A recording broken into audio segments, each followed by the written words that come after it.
It is my wonderful pleasure to introduce to you my good friend, Margaret Benefiel. I kept it short because I've known her 10 years, so I could talk for a while, tell you her secrets. But we'll keep it at Margaret is the executive director of the Shalem Institute, which is located in Washington, D.C. That's a job she started on July 1. She's been involved as the chair of the Academy of Management, Spirituality, and Religion Interest Group. That's actually where I met her.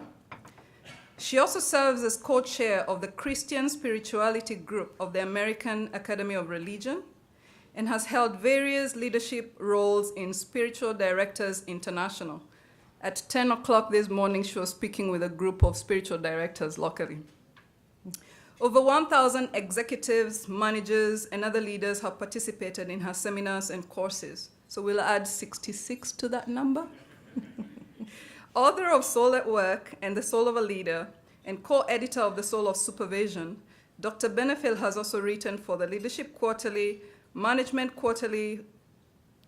Communication Quarterly, Managerial Finance, Journal of Organizational Change and Management, etc., etc.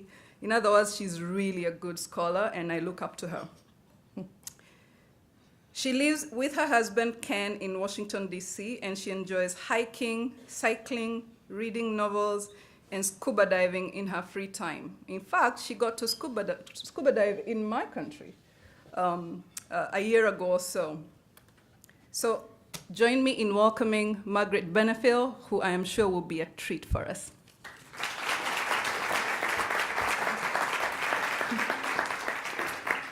Thank you, Faith. I'd like to invite you to offer one word that represents your hope for our time together, continuing in the reflective frame of mind that Mike put us in his prayer. So a little reflective time together here, and we'll go around each table, and so I invite you to offer one word, and feel free to pass if you don't have a word. So let's start here. Okay. Soul. It's probably good that I'm not there. Joy. It's probably good that I'm not there. Nothing, it's just stuff like this where the things that should be so simple become so hard.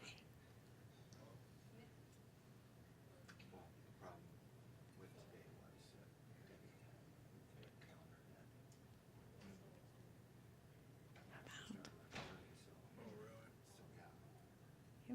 Well, what time is it? Back there. Because we probably put it in as the program starts. I think. But it's not that, it's just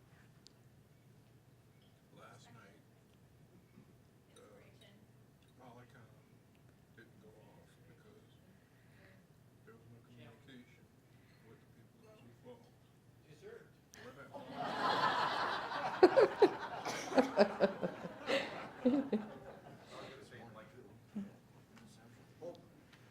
What Amen. Soul searching, cookies, Thanksgiving. Now, who's going to get blamed for it? Yeah. Okay, that table.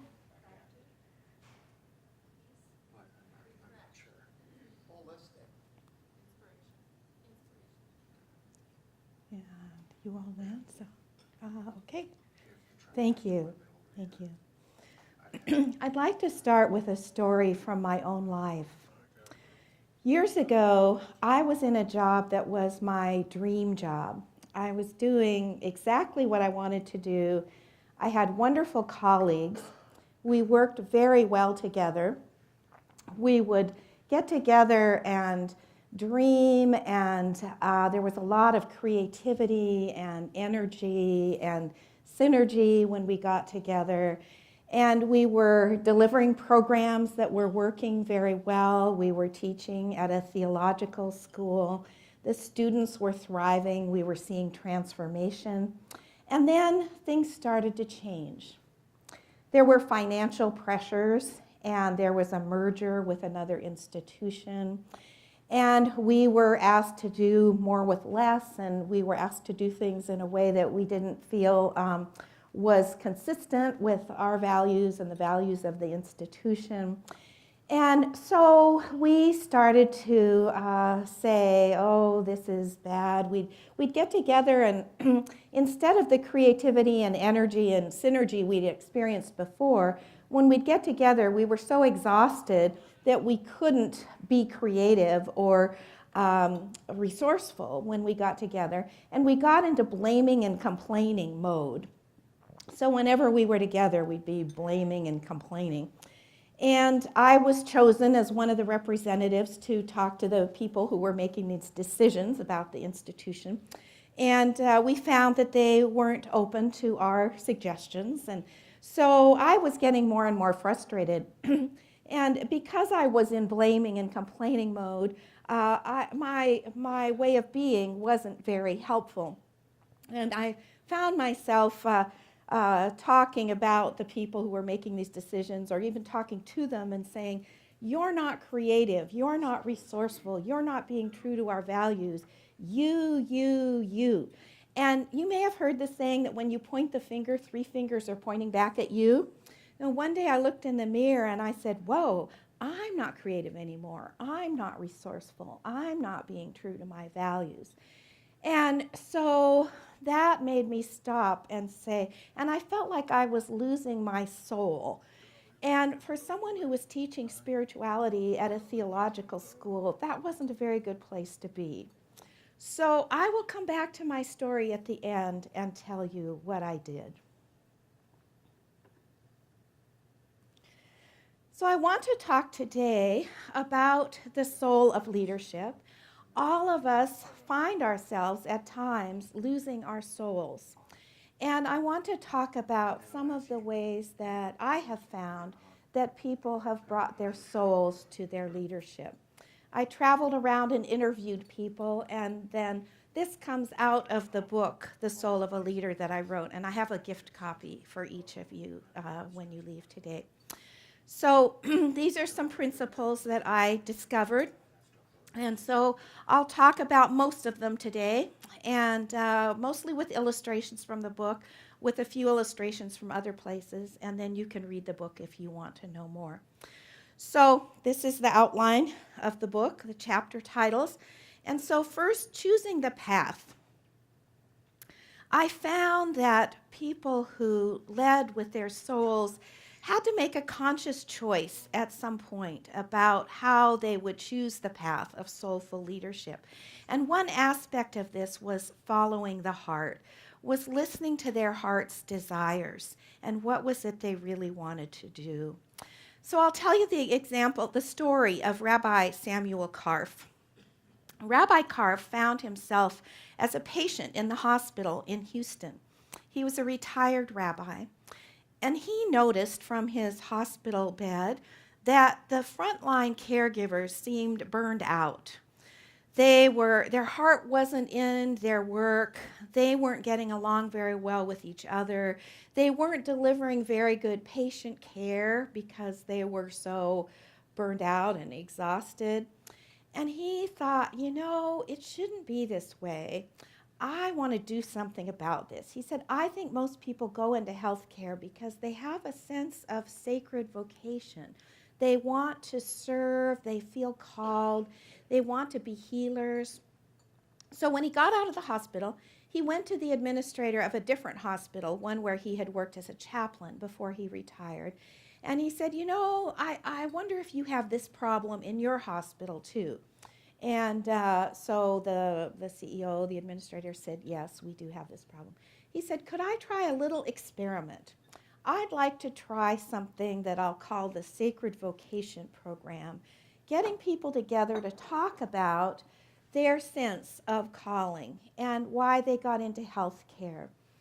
And so the CEO said, okay, yeah, as long as you keep it small and short term. And so they agreed on that. And so they decided they would start with the CNAs, the nursing assistants.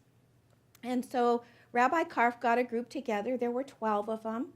And they met for 6 weeks. And first they spent some time talking about, why did you get into healthcare? What was it about healthcare that drew you? And story after story was about how someone had perhaps cared for an ill family member and found that they really had a gift for it, or somebody who was a candy striper in the hospital and found, oh, I can make a difference here. And so they went into healthcare because they wanted to be healers. They felt called. Then the next week they talked about, well, so what's it like here, and are you able to live out your calling? Well, so then he heard stories of how, no, they were so frustrated. They were at the bottom of the hierarchy. Nobody valued them. They were asked to run from one room to another. They couldn't really treat the patients as people. They just changed the bedpans and gave a quick sponge bath and ran to the next room. And they said, we wanted to be healers and we wanted to connect with people, not just the bodies. We want to be authentic healers connecting with people.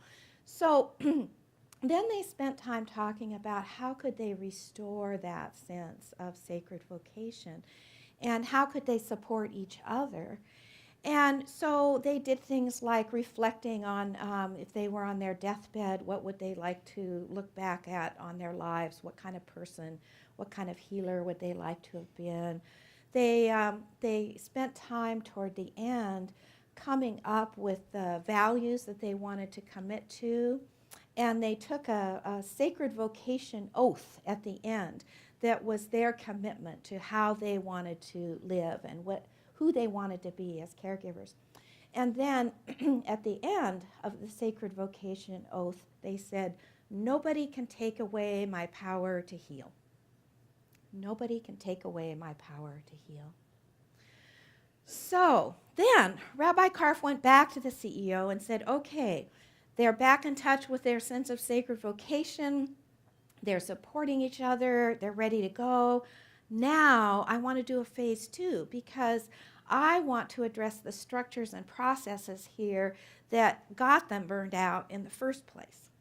So the CEO said, well, okay, I'm willing to do that, and I'm willing to listen to changes that could be made, except the only thing I won't change is compensation. So Rabbi Karf said, okay, I'll ask them if they're willing to participate. And so he went back, and not all of them participated in phase 2. It was a smaller group. And they came up in their phase 2 with 27 suggestions for how the structures and processes could be changed to support them better in their sense of sacred vocation. And some of them were very simple, like when you do the scheduling, pay attention to our needs. These were nursing assistants who often had aging parents at home, had children, and they had demands on their time outside of work, and no one had thought about paying attention to their needs when doing the scheduling. And so the CEO, the manager said, okay, yeah, we can do that. And so at the end, they adopted 24 of the 27 suggestions. So you can imagine what that did for their morale. They were used to being at the bottom and nobody paid attention to them. And so 24 changes were made based on their suggestions. And so now the Sacred Vocation program has grown, and it has been offered in about 20 different hospitals and clinics, mostly in Texas, but not all. You can look up its website and you'll see what they're doing these days. And the CEO of the Baylor University Hospital said, sacred vocation is the best financial investment we've ever made. And the reason for that, of course, is that when the caregivers feel like they're in touch with their sense of sacred vocation, they're providing better patient care. They are working together better, so morale is higher, absenteeism is lower, and all of those affect the bottom line. So with that in mind, I would like to invite you to reflect on your own soul score. And I have a handout for you. What do I mean by this? If your soul is thriving in your work, give yourself a 10 if it's really thriving. If you are in a situation like those nursing assistants were at the beginning when Rabbi Karf saw them in the hospital, give yourself a 1. Or myself, the story I told you. You know, I started out as a 10 in that job, and I was probably at a 2 at the point that I told you about. And maybe if not everybody has a pencil or a pen, you can share at your table. You don't have to show this to anybody else. I will invite you to share a little bit if you want to after you do it. You don't have to. And then I invite you also to think about your team at work, or if you're retired, in some group that you're part of. You can think about a committee you're on at church, or some volunteer organization you're part of. And then finally, your organization as a whole. So take a few moments and write down your best guess of a soul score. Is the soul thriving of your team, your organization as a whole? Is your own soul thriving?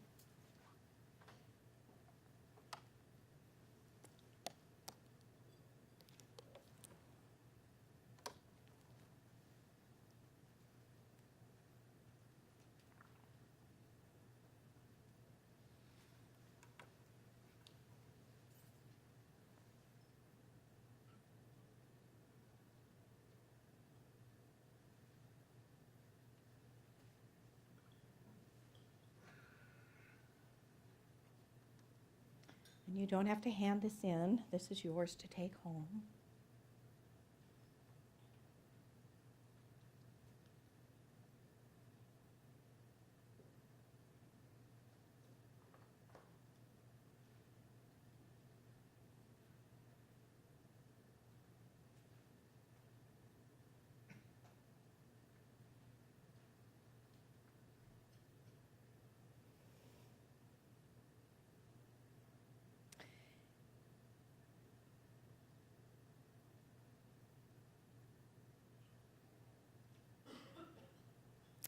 And now I invite you to talk in pairs at your table and share whatever you'd like to share, which could be nothing. You don't have to share anything about this, or it could be very general, like I noticed that my own soul score was higher than that of my organization as a whole, or whatever you want. So I invite you to talk in pairs for just a couple of minutes. And if there are only three at your table, you can do 3, whatever works.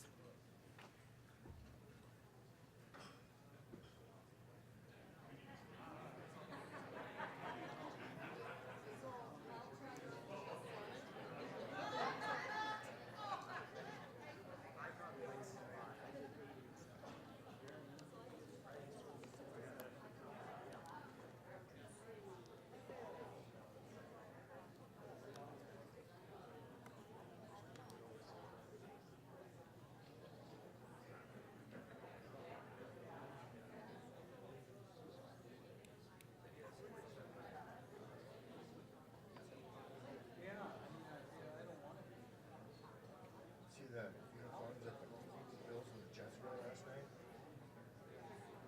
Red on, Green and red. Splash. God. That was ugly. I'm tired tonight. They need to leave the uniforms alone. In my opinion. They're just getting worse. well, that's whatchamacallit, that's the NFL's fault for letting them do. Nike has to.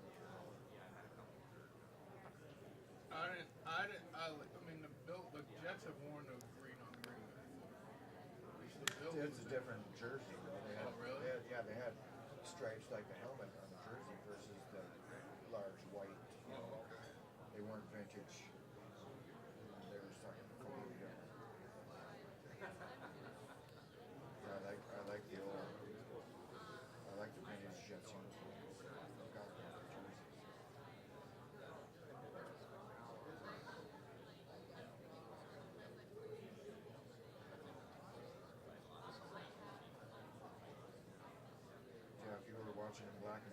that's all you saw. You couldn't tell who was who.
Stop recording.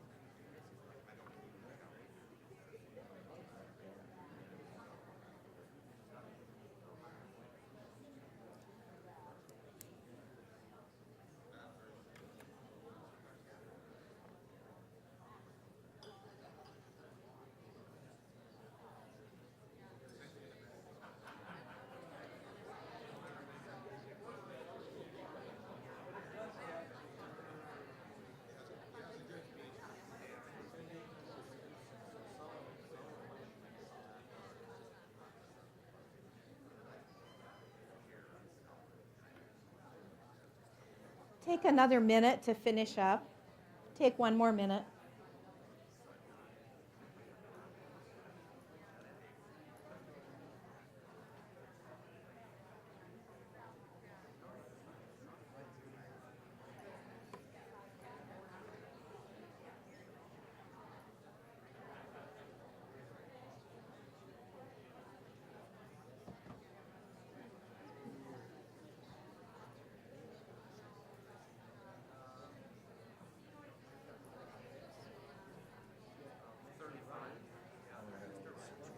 All right. See you later. No.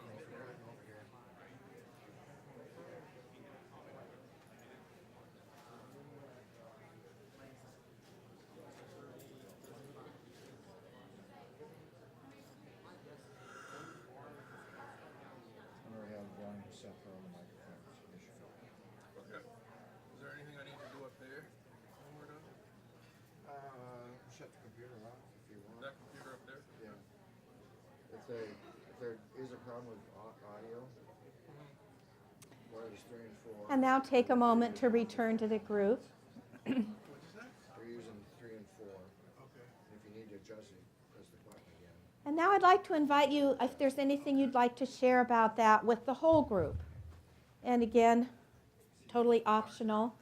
You might want to say your soul score, you might not. You might want to say, oh, I noticed how they compared. Anything you want to say. Is there anyone who'd like to share with the whole group? Yes, we have mics here.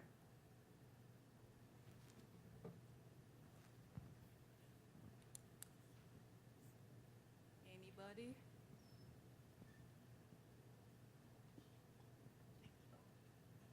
I just thought about, in terms of soul, James Brown, the soul singer.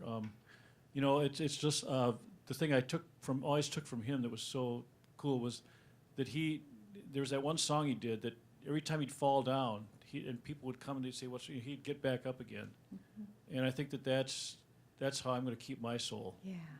Yeah, thank you. Yeah, there's a lot of falling down in the process of leading with soul. It's not smooth and easy.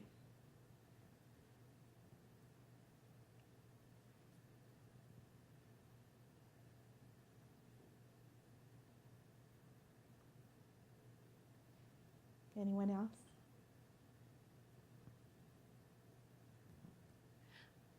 I feel like I am so totally blessed because I put a 9 down because I get to do wonderful things and I have clients in the room and they're how I am blessed and how I get to live out my soul of work. Thank you. Can I have one more? Someone else wants to? Yes. I was at a visitation last night, and his son-in-law got up and he spoke about his father-in-law. He said, we were having trouble with a construction project on our home, and things were getting so frustrating. Things weren't going right. He said, I didn't know what to do. So he said, I sat down with my father-in-law, and I explained the whole situation, went into detail, and my father-in-law very quietly sat back there, nodded his head, and he said, take the high road. There's less traffic. That's great. Thank you. Excellent advice. Thank you. So you'll have a chance to come back to this at the end. Next, another thing I found was that people who led with soul also found that it was important to find partners. It can be lonely. And so many of them talked about finding partners who could support them in leading with soul. So one story is about Julius Walls. And Julius Walls was the CEO of Grayston Bakery. He had been studying to be a Roman Catholic priest, and then he discerned that his call was to business. And so his ministry now, he says, this is my ministry, being the CEO of Grayston Bakery. This is the ministry I'm called to. And what is Grayston Bakery? Well, they train unemployable people to be employable. They say, we don't employ people to make brownies. Brownies, they make a lot of brownies. That's their biggest product. We make brownies to employ people. Okay? So how do they do that? Well, when they have a job opening, or job openings, people line up for the jobs. And the first person gets the first job, second person gets the second job, third person gets the third job, and so forth. You can come in off the street, you get the job. So that means they end up hiring people who are just out of prison, people who are just out of drug treatment programs, people who are homeless, people who haven't been able to get jobs in other places. And they train them. Everybody starts on the brownie line, and it's hot, monotonous work. By the way, their claim to fame is they make all the brownies for Ben & Jerry's Fudge Brownie ice cream. So if you've ever had that ice cream, you have had Grayston Bakery brownies. And so everybody starts on the brownie line, and then they get trained as they go. And many people work their way up. Right now, 97% of the people who hold all the positions at Grayston Bakery started out on the brownie line, started out at that entry level. And one of the people who worked his way up was Rodney Johnson, and he became head of brownie production. And Rodney Johnson came in off the street. He had been a drug dealer, but don't worry about the brownies. They're okay. He's been clean for a long time. And he worked his way up, and now he's head of brownie production.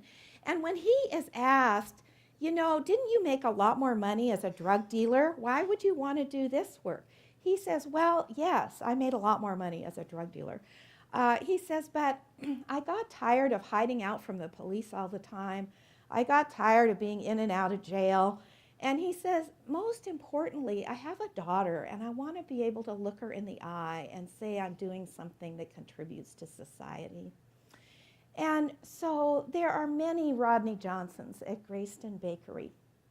And Julius Walls, you know, has found that he has had to find partners to run this bakery. He's had to find people who would take a chance on this bakery. And so Ben & Jerry's was one. And then he has also found restaurants in New York, high-end restaurants, who are willing to take a chance on the products and say, you know, when he says, well, we're training unemployable people, people think, well, will they do a good job? You know, will we get a good product? And it turns out that a number of high-end restaurants in New York City have said, yes, we'll take your desserts. And people are very happy with the desserts, and some of those restaurants even pass them off as being made there.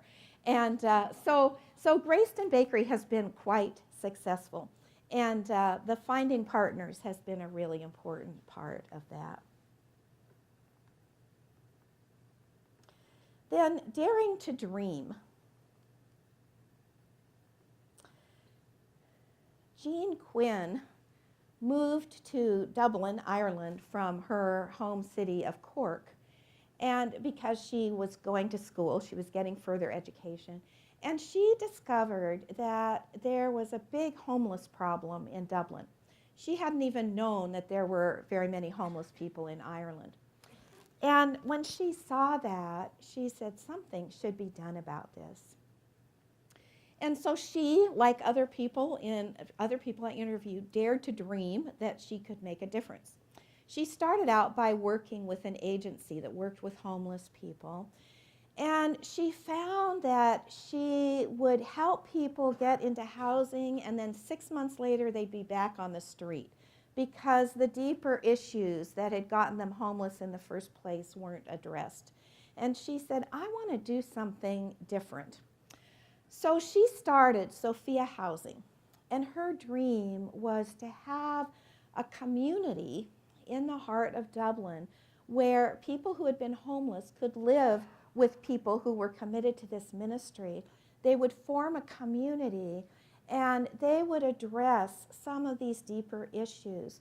The community would help people learn how to handle their money, how to maintain a household. They would provide a spiritual foundation for them as they made these changes, a support group. And as they formed this community, they found that it wasn't for everybody. Not all the people who were homeless wanted this kind of thing, but the people who came did experience transformation. And so at first it was a dream of one little community in Dublin. And then other religious communities. Jean is a daughter of wisdom. She's a Roman Catholic sister. Other religious communities around Dublin and then around other parts of Ireland said, we want to be part of this too. And they donated houses because, in a lot of places, the number of sisters is declining. And so there are big houses that these religious communities own, and they're not full anymore. And so they said, well, what a better use. Let's donate our house to this ministry. So now thousands have gotten back on their feet, and these houses are all around Ireland, and they're very successful. So Jean Quinn dared to dream. She found partners too. She had to find partners, of course, and this has been very successful. So that was choosing the path. Now, staying on track. It's one thing to choose a path of leading with soul. It's another thing to stay on track over time. After a few years, when the challenges come along and people are saying, oh, you're so idealistic, this isn't really going to work in the long run, and you hit some of those bumps on the road, how do you stay on track? Well, these are 3 things I found that help people stay on track. First, keeping mission at the fore. Back to Grayston Bakery. They found when these people would come in and work in the bakery, they had many other needs. So the bakery was training them with the skills to succeed at the bakery. But if they were homeless, they were still homeless, right? And many had struggled with addictions. And so one of the things that they decided to do was to start Grayston Family Support Services. And so Teresa McCoy became the head of Grayston Family Support Services. And like Jean Quinn, she said, well, we need to help address the spiritual issues. We need to help address the practical issues that people face. We can't just give them housing. By the way, all of Grayston Bakery's profits go to something called the Grayston Foundation. And then that money is used for Grayston Family Support Services and various other support services that they have in the neighborhood for the needs that they've seen. So Teresa McCoy set up a program for family support, help people get housing. There are 2 groups a week for the people who are in the housing. One is for the practical needs, teaching them how to budget, how to manage a household, how to parent, sometimes really simple things like, she says, you know, most of the people that we get didn't have good parenting themselves, and so they don't know that if they're looking for a job and they are going to a job interview, they have to take a shower and shave and look nice when they go to the job interview. We teach them to do that kind of thing. So she said we're providing the parenting that they never got. And so again, because they take this approach that's a holistic approach and that helps meet all their needs and has the ongoing community, they have been quite successful as well. Oh, and the part about mission, keeping mission at the fore, they find that it's so important to keep reminding themselves their mission is about helping people thrive. You know, the bakery gives people jobs, trains them to be employable. The family support services, their mission is about helping people to learn to stand on their own 2 feet and live on their own. And that way they don't just give them housing and then find them back on the streets 6 months later. Practicing gratitude. I want to talk about Tom Henry. Tom Henry was the managing director of Landry's Bicycles in Boston. And Landry's Bicycles is a small company. It has about 5 stores in the Boston area now. And back in 1994, they had opened a new store, their 5th store, and they had missed their deadline for opening it. And so that meant that instead of opening it in April when they wanted to open it, they opened it in November. And you know, you have a climate like Boston does where bicycling in the winter isn't very popular, right? So they opened it in November and they weren't getting any customers coming in. And so they were paying the rent, they had the inventory, they were paying employees, and they were losing money hand over fist. And the bank that had their loan found out what was happening and said, called them in and said, we're going to pull your loan and we advise you to file for bankruptcy. Well, Tom Henry did not want to file for bankruptcy. He and the whole company had a vision of bicycling for a better world. They were really committed to bicycling. They were evangelistic about bicycling. You know, good for health, good for the environment. They had lobbied Congress for Rails to Trails projects. They had gotten bicycles on the subway in Boston. And so they did not want to file for bankruptcy. And Tom took this challenge to a group that he was part of in Boston, a group of business people who got together regularly, and they wanted to live by their values, and so they supported each other in the challenges they were facing, helped each other live by their values. So Tom brought this situation to them, and he said, look, this is a situation, I really don't want to file for bankruptcy, I'm frustrated, what should I do? Somebody in the group said to him, you know, Tom, you are looking at your work as a burden right now. What if you looked at it as a gift instead? He said, a gift right now in this situation? Oh, I don't know. But those words stuck with him, and he went back to the company and said, yeah, I need to see this as gift.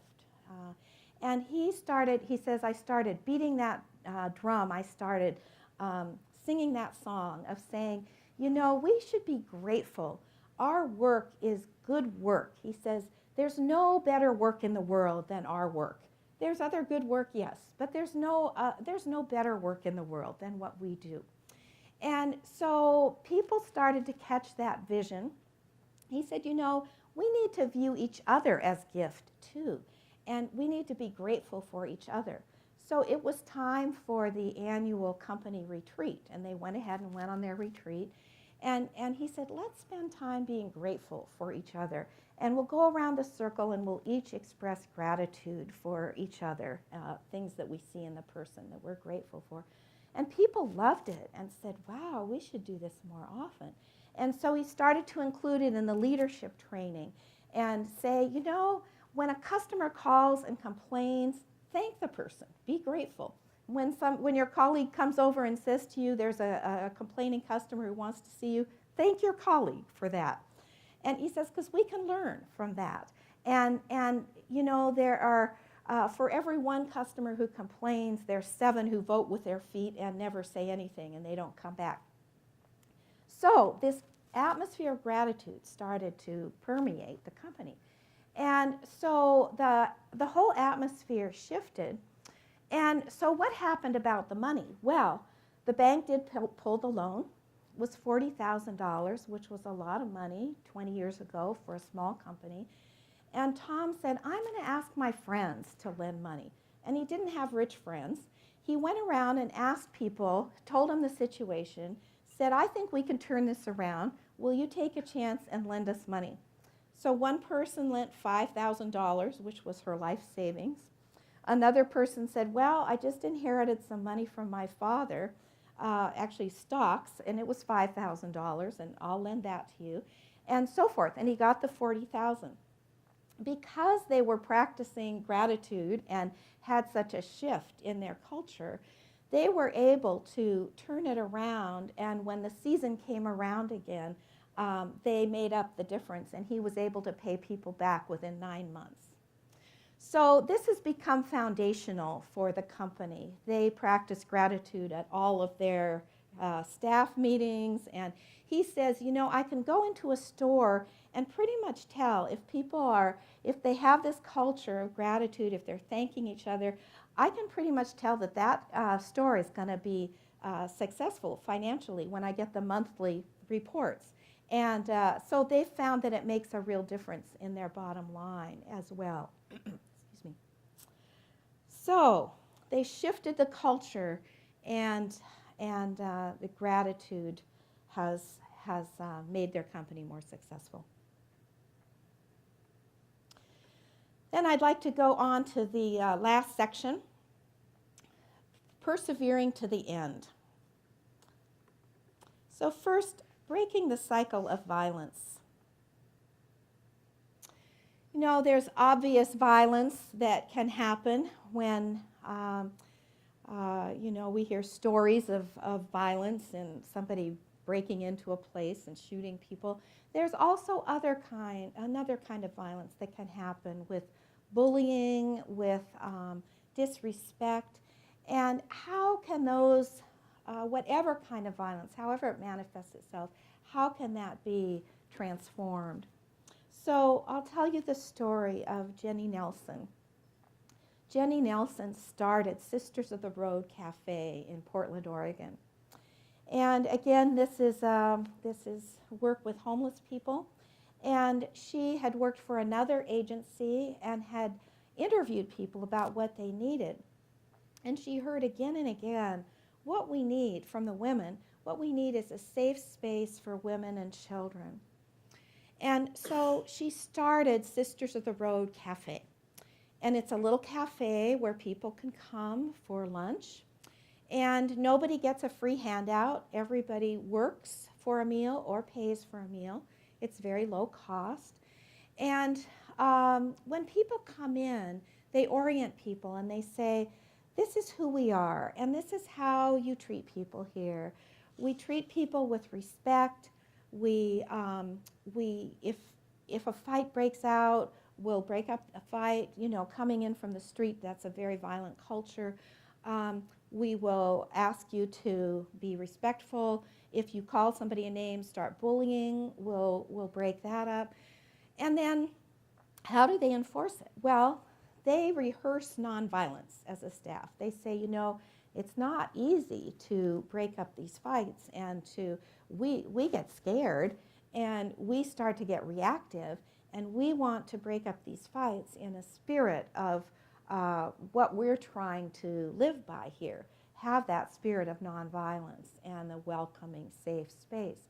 So they rehearse nonviolence as a staff. They get together regularly and do role plays and notice their own reactivity, where they get scared, and then they practice. How can they do nonviolent interventions? And because they've practiced it, they are able to come into these situations, respond nonviolently, turn it around. Now, they say if someone isn't responsive, then we ask them to leave, and then we say, tomorrow's another day. You can come back tomorrow. And you know what the rules are here, and you know the atmosphere we're trying to create. And so often the people who are asked to leave will be able to come back another day and act in a way that is more consonant. And Sisters of the Road Cafe has become a little community where people, even after they get housing, even after they get jobs, get back on their feet, they still come back there, and they have found a community of support there.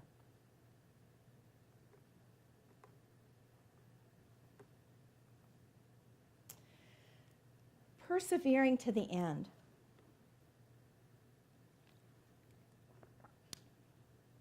Do you know Tom's of Maine toothpaste? Yeah. So Tom and Kate Chappell had been living in the Philadelphia area, and Tom was working in insurance, and he was doing fine, and he said, you know, this is a fine job, but it's just not for me. And so they felt called to start their own business. They moved to Maine. They had some fits and starts. They finally discovered a product that was successful, their toothpaste, after a couple of years of struggling. And they were able to grow as a company and to do well financially. In time, as they grew, they hired people who didn't share their values. Now, their values were they wanted to treat their employees well. They were committed to products that were good for the environment.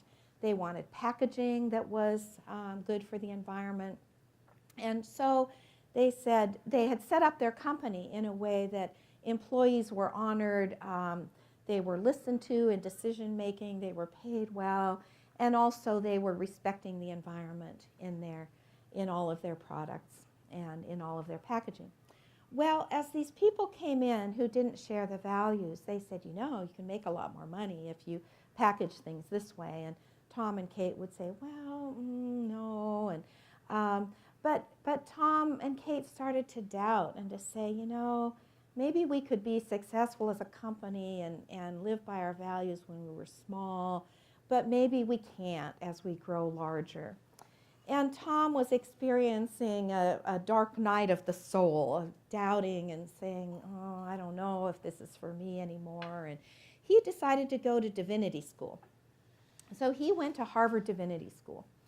And he says, now looking back, going to divinity school was the best business decision I ever made. And why was that? Well, because it got him back in touch with his values. And he realized that the reason he had done this business, why did he leave the insurance business in the first place and start his own business? It was because he wanted to do something that was in alignment with his values. And so to get off track and to start to do something else wasn't where his heart was. And he realized he had to either leave the business and start something else or get it back on track, doing what it was originally doing. So he did that. He got it back on track. And so I want to show you this is in the book. Actually, maybe now's a good time to pass out the book to everybody. Okay.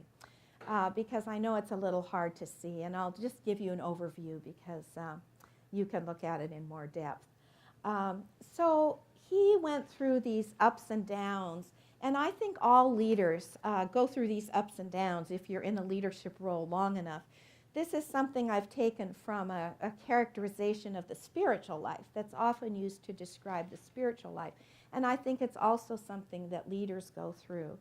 And there is that first stage, which is often called the purgative stage, where there is, you find that you are on the path and the things that aren't your values are dropping away, and you're finding that you're able to live the way that you want to live. And then you hit the first dark night where things aren't working.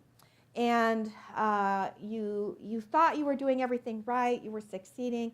Like Tom, he hit that dark night and he thought, oh, where do I go with this now? And it's not clear at all, and self-doubt. And so then if you persevere through that, there's the illuminative way that comes, a time of productivity and joy and when things come together. And that's what happened for Tom and Kate once they got back on track and hired people who were in alignment with their values, and they kept growing more. And then often you hit a second dark night when, again, things seem to fall apart and everything that was working before doesn't work anymore. And if you persevere through that, then there's the experience of the union. In spiritual terms, it's the union with God, or in leadership terms, I think it's about when you really feel totally in alignment with your values and the things that are less important get relativized to the higher good. So this is usually presented in a linear way like this. I think that it's actually more like a spiral. And you'll find this on page 146, I think. Is that right for those of you who have it? No, that's the second one. That's the organizational one. 146, yeah. So I think it's really more like a spiral. I don't think it's linear. I think it's that you come around again and again, and you go deeper each time. So you'll see that in there too. And then if you look at page 164, you'll see the same thing for the organization. You know, in American culture, I think that we're expected, whether we're in business or a nonprofit or education, the expectation is that we should always get bigger and better. We should be growing. We should look better this year than we looked last year, and that usually means bigger, more money. Well, sometimes in an organization, you hit a dark night, and I think it's a chance to stop and reflect and ask, is this really what we're supposed to be doing, going full steam ahead toward this goal? Maybe it is, or maybe not. And to go to that deeper place, to pray, to discern, to say, what is our mission? Who is it that we are to be in the world? And maybe we were that in one way at one time, and now the world is different, and we're supposed to be doing it in a different way at this time. So if the dark night can be a time of reflection, then maybe there can be some transformation. And instead of just going full speed ahead and trying to do the same thing over and over again and just getting the same results that aren't working. So again, you can look at this in more depth from the chapter and read about Tom and Kate and how they did it. So there it is again for the organization. Are there not quite enough books? Yeah, okay. So if you didn't get one, if you give me your card, I'll mail you one. And meanwhile, you can take the other book if you want. Yeah. Excuse me. So finally, I'd like to talk about how people enlivened the purpose in their organization, lived with soul in their organization. So I think there are 4 things that I saw from these people I interviewed that are important to remember. 1, remember you are empowered. Whatever your sphere of influence, big or small, you're empowered to do something. And so pay attention to what your sphere of influence is and do what you can. 2, listen for purpose. Listen to other people who have a sense of purpose in your organization and who are in alignment with the mission. third, don't go it alone. This goes back to finding partners. Find people who share your values, who share the values of the business or the organization you're part of, and support each other. And finally, have patience in peril. You know, I was just talking about the dark night of the soul, and often it is at the darkest time. The darkest time is just before the dawn. So in those times of peril, have patience and look for what might be emerging, because you might be just at that point of breakthrough, of illumination. So I told you I would come back to my story, and I will, and then I'll talk about a commitment. What did I do? There I was. I was teaching spirituality in a theological school, and I was losing my soul. What did I do? I took a leave of absence, and I asked a small group of people to meet with me a few times in a small discernment group. And they helped me. I was asking, well, where is God in the midst of this?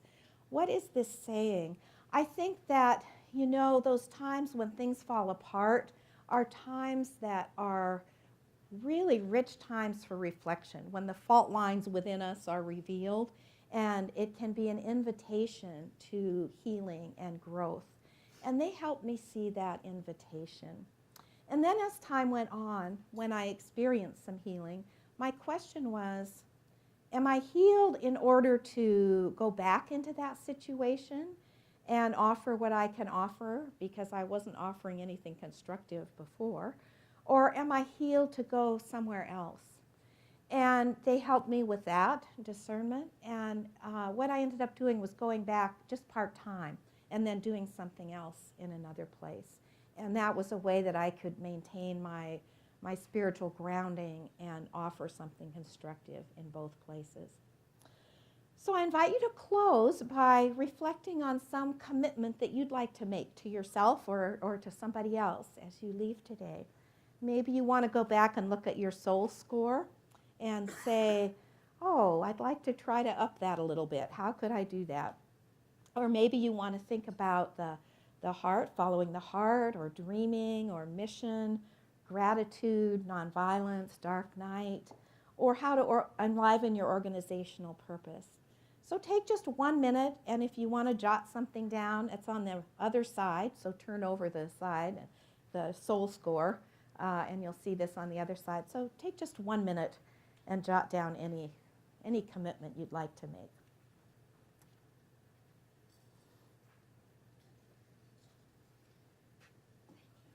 You're welcome.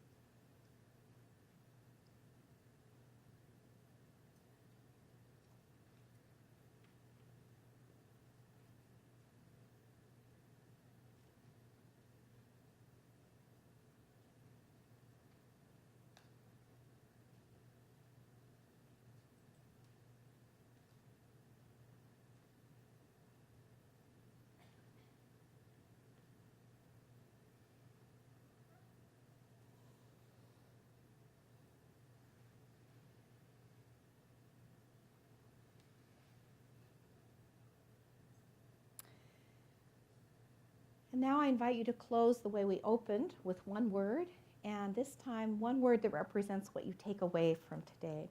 And we'll close now, and if you want to stay around and ask questions or have further conversation, I'll be here for that. I want to honor the time of those who need to get away. So one word that represents what you take away from this time. And let's say, Mike, would you start again?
example, teamwork.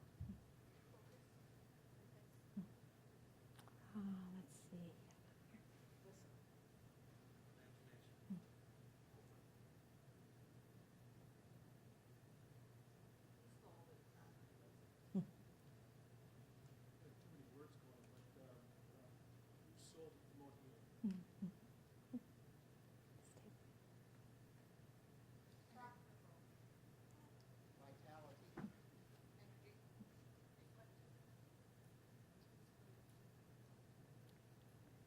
Get everybody? Yeah. Thank you. I have a sign up on your table. This is the Executive Soul newsletter, and I tell more stories like in the book. So it comes out once a month, so feel free to sign up if you want. And there's also a column there for handouts if you'd like the PowerPoint presentation and the handout I gave you electronically. I'll send you that. And you can sign up for handouts without the newsletter if you want. So you won't get on the mailing list just because you sign up for handouts. So it's a pleasure to be with you all. Stay around if you want to talk more.